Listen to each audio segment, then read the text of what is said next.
Універсальний секатор з титановим лезом та храповим механізмом. Як він працює? Принцип редуктора. Тонка гілка ріжеться одним натисканням, середня – 2,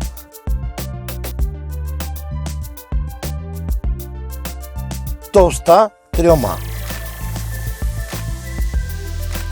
За рахунок цього механізму зусилля на ручку набагато менші.